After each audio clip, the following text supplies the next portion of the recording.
પોરબંદરનો એક યુવાન ચોપાટીએ નાહવા ગયો હતો, ત્યારબાદ તે ડૂબવા લાગતા અને લોકોએ તેનો બચાવ કર્યો હતો અને સારવાર માટે સરકારી હોસ્પિટલે ખસેડાયો હતો। પોરબંદરના છાયામાં આવેલ નવા વણકરવાસમાં રહેતા વિવેક રામભાઈ શિંગરખિયા આજે સવારે લોટ્સ હોટલ સામેના દરિયામાં નાહવા પડ્યો હતો, ત્યારે તે ડૂબવા લાગતા અન્ય લોકોએ તેનું રેસ્ક્યુ કરી સારવાર માટે સરકારી ભાવસીજી હોસ્પિટલે ખસેડ્યો હતો। મારું નામ રામભાઈ છે।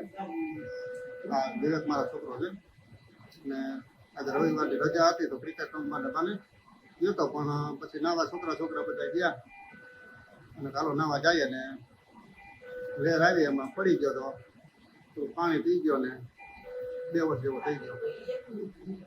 કઈ રીતે કાઢ્યો બધા? પછી કોણે બચાવ્યો? ત્યાં બીજા હતા નાવાવાળા ભાઈઓ મોટા, એટલે ખબર પડી કે છોકરો ડૂબે છે એટલે જરા મદદ કરીને કાઢ્યો। બહેનું કઈ જગ્યાએ? ઓછોની બોટલની પાસે। એકલો જ હતો કે બીજા કોઈ ભેગા ગયા હતા નાવાની સાથે? 4 છોકરા હતા બીજા ભાઈબંધ દોસ્તાર।